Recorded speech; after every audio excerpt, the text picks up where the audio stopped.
Good afternoon, everyone, and welcome back to our video series where we discuss everyday legal topics with TLR Law. TLR Law makes law accessible for the average Canadian, including helping with corporate law for small and mid-sized companies. Just about every business owner runs into thorny legal issues on a regular basis. A client doesn't pay and you wonder if you should take them to court. An employee maybe becomes a problem and you're not quite sure how to fairly end their employment. Or a vendor maybe breaks a contract and leaves you holding the bag. These things happen all the time, but business owners quite often try to go it alone, much to their disappointment often. Wouldn't it be better to have a lawyer on your side you could call and get advice in real time? That's what we're going to talk about today.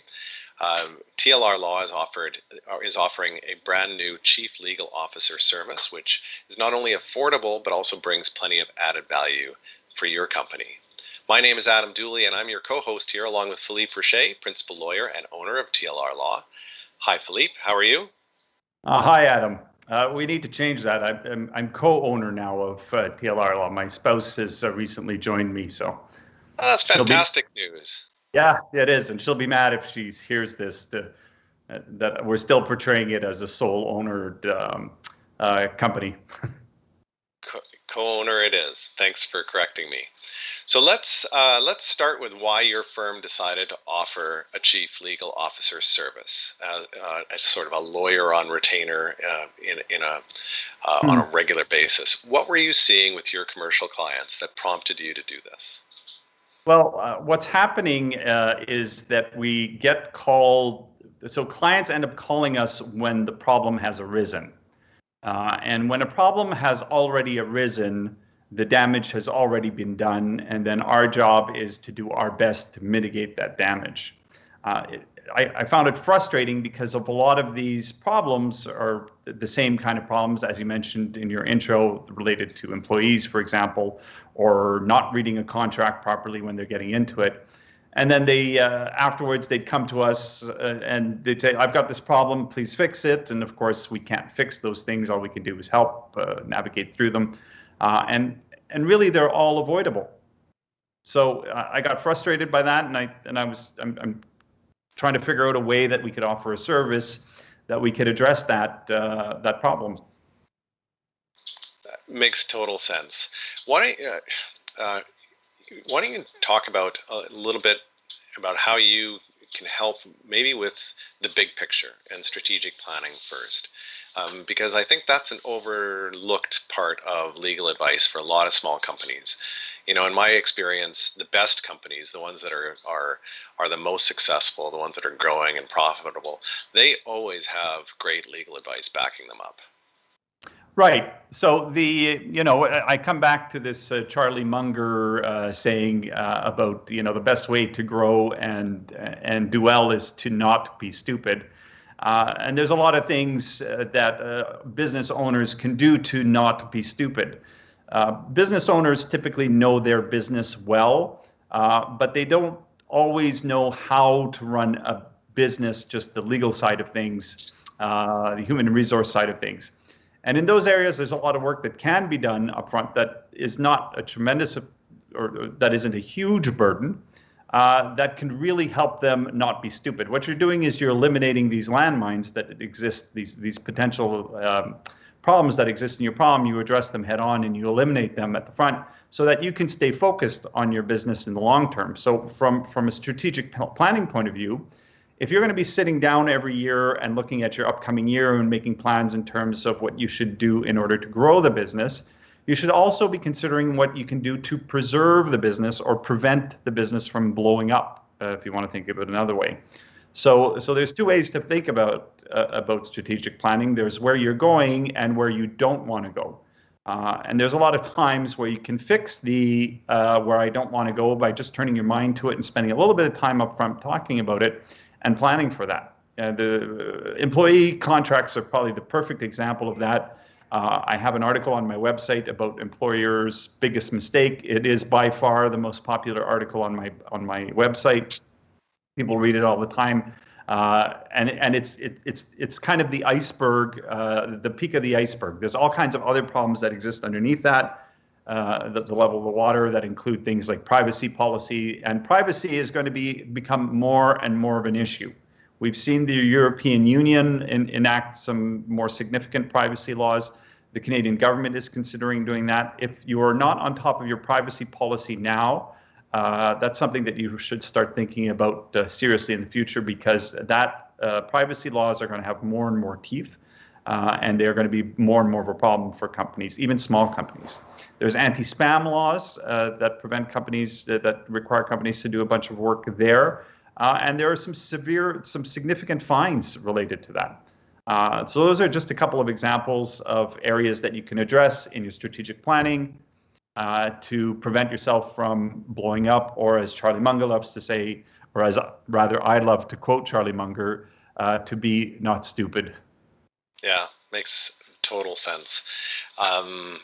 Tell us, or maybe just let's describe what is a chief legal officer, the way you're defining it. Like, why is it better for a business to pay a retainer, a monthly retainer fee, versus hiring a lawyer in-house? Maybe. Well, I think the difference is obvious. It's money, but or just hiring a lawyer when you need them. Like, I think you've kind of broached this, but why don't you tell us a little bit about the chief legal officer tiers that you have?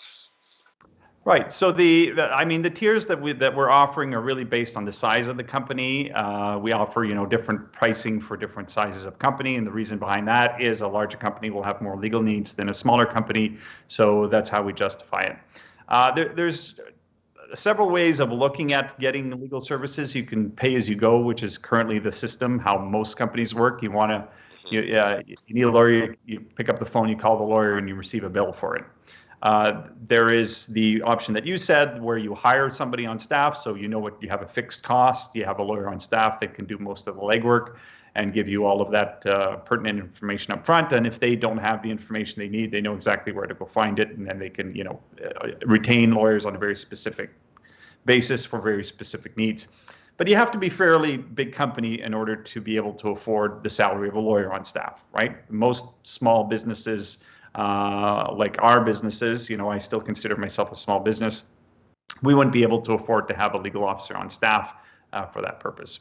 So this idea is the subscription base, or the monthly retainer base rather, is that idea of combining the two. So I'm not located in your office, but I'm a phone call away. You pay a monthly fee, and then you call the office whenever you need. There are some other services included in there. For example, reviewing your privacy policy, reviewing your anti-spam policy, giving you employee contracts, and those types of things. But the main idea here is to change that mindset from, I'm going to pick up the phone and I'm going to get a bill. Because I believe that's the biggest obstacle why business owners don't call their lawyer right away as soon as a problem arises, because they're worried about the bill. So they'd rather just deal with the problem. And then by the time they figure out it's a big problem, they call us, it's already too late. And rather than paying, a short 15-minute conversation up front, they end up paying thousands of dollars to solve a problem that was entirely avoidable. Right. So exactly. Yeah, and that's the value that you're bringing, I think, is really something that I think if business owners stop and think about it, stop and think about the trouble and the cost of serious legal trouble, they'll immediately see the value in just paying a smaller fee up front every month and developing a stronger relationship with a good legal advisor to help you navigate stuff, right?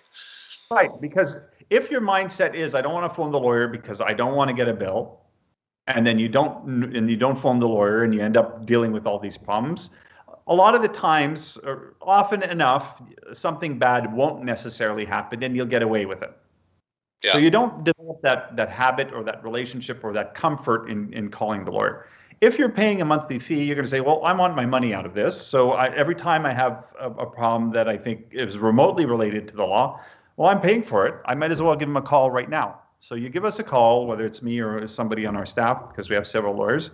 We're there at your service. We'll answer the calls within 24 hours. You can call. We can make an appointment out of it. We can go through the problems before you deal with it. If it's an emergency, of course, we'll be able to manage that as well. Give us a call. able to deal with the problem, and then you can navigate that problem informed about what the consequences are, and you can make better decisions. Yeah. And well, it makes complete sense. And like I said, every successful company that I've ever worked with, from our perspective as a marketing and PR agency, always has good legal advice driving it, always, without exception. Um, Tell me, when is the best time, do you think, to get started with this kind of service? Is it when you incorporate? Is it, you've got corporate filings to update, or is it just before strategic planning, or does it really matter when to get started? Yeah, no, it doesn't really matter. I mean, if you're incorporating and you're just getting off the ground and you're not really in operations yet, it might be a little early. Of course, there's the whole incorporating process that we can assist you through that. So there is that aspect of it. But there's that kind of lull time between incorporation maybe and your first milestones in terms of revenue. But nevertheless, I mean, that period at the beginning is also important in terms of getting yourself on the right, getting set up in the right step. So while you may not have a lot of legal problems thrown at you in your first year or 6 months, there's a lot of things you can do proactively to get started. Now, there's always a cash flow issue when you're getting started with a business. So, obviously we understand those types of things. But there is no perfect time to do this. I can tell you the worst time to do it is once you're being sued, or once you've got a bunch of complaints on your desk. That is the worst time to call a lawyer, because that is when it's going to cost you the most. Yeah. So if you do this, if you're thinking about strategic planning, and part of the Chief Legal Officer program is that I'll actually sit in on your annual planning to help you, navigate the aspects that relate to the law. So bring us in at the strategic plan level. You will sit through that. Any information that's shared with us is confidential because it's protected by client solicitor privilege anyways. So there won't be any issues in terms of confidential information being leaked, and we'll be able to point you in the right direction, at least on the legal side, or bring up some stuff that you haven't thought about, saying, it's probably a good idea that you address this and that you address this. Here's some models, here's some ideas, here's a contract, and get you started. And what you're doing is you're avoiding future problems. And future you will thank today you for doing that. That's one of my favorite sayings. Future me is going to be really happy with today me. Yeah. Exactly. Don't do something that makes future you mad at present you. Hire the chief legal officer today. Get the planning. No, I mean, get the planning done. Get the things in place that you need in place. The employee contracts, the strategic planning, the incorporation documents, the shareholder agreement if you need that. All of those things you need to put in place up front, and your business will run so much better over the long term if you've got those things ironed out.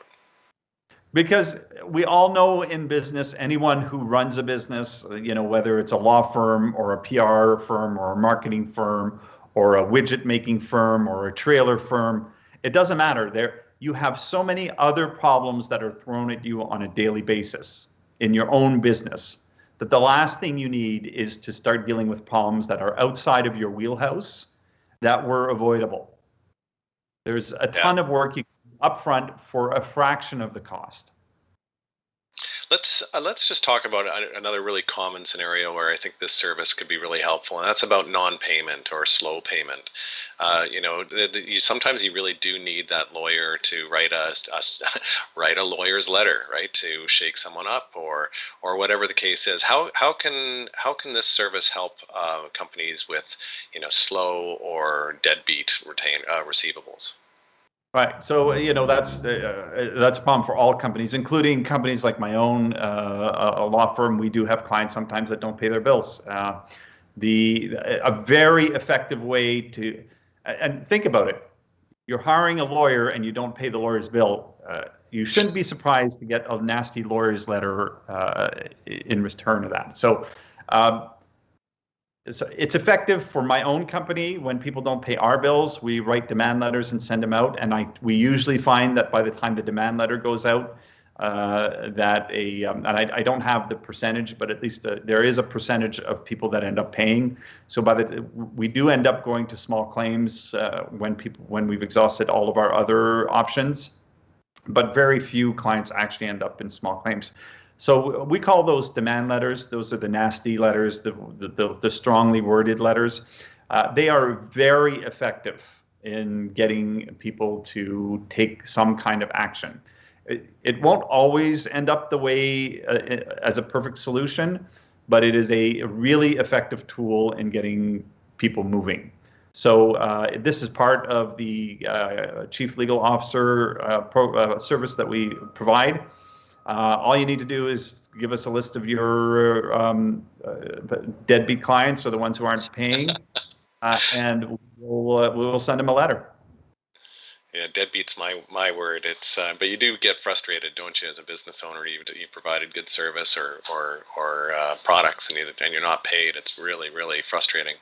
Well, and think of the cost, right? Like we claw and fight for every percentage of profit that we make, and then you have a client that doesn't pay his or her bill, and you're out all that cost to begin with. The amount of new business you need to create to just make up for the cost is depending on your on your profit percentages, but you could be looking at 4, 5, 6, 7 times the amount of work that you need to sell just to make up for the loss that you had on one customer. That's a huge cost. And if you're a small business owner, you suddenly are dealing with this non-payment issue, which is taking you away from making new money, and right. That's a real problem. And so I know it often comes down to, well, maybe we'll just write it off, and that's a terrible solution too. It would be much better to be able to collect on those bills, right? Yeah, right. Yeah, writing off work, whether it's service work or whether you're writing off material or goods that you sold to somebody, that is a huge cost to the business. And as I said a few minutes ago, we claw and fight and chew, and for every percentage of profit that we have, losing that just because somebody's being difficult and not wanting to pay or being unreasonable or even unethical, having used your service and your product, not wanting to pay for it. That's a huge frustration. It's a huge business problem. Exactly. So there is a lot of risk in not having a lawyer. I think we've got a chyron for the screen for this. And we've been talking a lot about it, but maybe just encapsulate for us again. If you're not talking to a lawyer, what are the risks that a small or mid-sized company is really facing? Well, and that's always, there are a number of risks. So first of all, human resources, there's a lot, there are laws, and this is you can calculate this risk actually, based on your salary cap or the amount of salary burden that you have. So if you terminate somebody, that person has, depending on the contract that you have with them, has a lot of rights at common law, for receiving a payment in lieu of notice. So everybody's entitled to notice of the termination of their employment. That time of notice increases with the amount of experience that the person has. And so you can figure out, there are rules of thumb to figure that out. And that can cost tens of thousands of dollars into $100,000 plus. So that is a significant cost. Privacy policy. Right now, there are no financial penalties, but the privacy commissioner can investigate your company for breaches of privacy. So think about that. You're dealing with a government agency now that's coming in and sticking their nose in your business. Anti-spam laws. Anti-spam laws have teeth. They have penalties. A sole practitioner who delivers flyers, so you can imagine that person wasn't making a lot of money, was fined $15,000. Air Canada was fined in the millions of dollars, or hundreds of thousands of dollars rather, sorry. So there are significant costs to that. You have the cost we just talked about of people not paying, where a demand letter is really quite easy to send out from our perspective, and that's very effective. So you'll have higher collections. And And then there's the contracts. I had a client last year who signed a contract to have an ATM installed in his business. Well, and then because of COVID, they ended up giving the ATM back. They hadn't read the fine print, and they ended up paying $50,000 for the remainder of the lease on that, because that was a clause written into the contract that was entirely avoidable, because it was written plain as day what the consequences are. Had we reviewed that contract, we would have told the person beforehand, this is going to cost you a lot of money if you try to get out of this lease. So those are just examples of some of the risks. But the nature of risk is that we can't really put your finger on it. Those are the risks that we know, but there are the risks that we don't know as well. And then if you do hire a chief legal officer, you're on retainer with TLR Law, you've got that peace of mind, and maybe something still blows up, right? Because you can't predict, like you just said. You've got that good relationship with a solid legal team who already understands your situation. So you're coming up to speed to be able to assist in a more difficult situation very quickly. So there's lots of benefits all along the line to having a lawyer like yourself there whenever you need them. Yeah, compare it, for example, to like a medical issue. If you already have your doctor and your doctor is aware of what your issues are, and your something bad happens and you get in to see your doctor right away, then a whole bunch of history already exists between the two of you, and then on the medical side, they can intervene a lot faster and possibly mitigate the damages quicker. Sometimes these problems pop up. The faster you address it, the less the damage it causes. If you don't have a lawyer, one that you don't have a good relationship with or close relationship with, that's not familiar with what your organization, what's been going on, and you have a legal problem, then by the time you find a lawyer, call them, have an appointment with them, pay their fees, go retainer, explain what the problem is. By that time, more damage may have been caused. Yeah. Yeah, it makes total sense. So thank you so much for giving us a bit more insight into this service, Philippe. I think it's really timely. This is not something new. Companies used to have lawyers on retainer all the time, but it kind of was a practice that faded away. And I think the complexity of our world that we're facing today, it just makes a lot of sense to me to introduce this again. So I congratulate you for innovating in this way, and I know your firm is known for doing that. To our viewers, go ahead. I was just going to say thank you, Adam. To our viewers today, thanks very much for watching. Please bookmark and share this, especially if you've got a small business owner in your life, because I think they'd probably appreciate watching this short video. If you're looking for more legal insights into your life, TLR Law will be having a webinar on Tuesday, June the 22nd, and they will be discussing the responsibilities of executors. Many of us will end up being executors at one time or another during our lives, so this will be really timely for a lot of people. You'll learn what you'll need to do if you are an executor or if you're appointing someone as your executor in your will. Leave a comment below or contact TLR Law directly if you'd like to know more about that webinar, June the 22nd.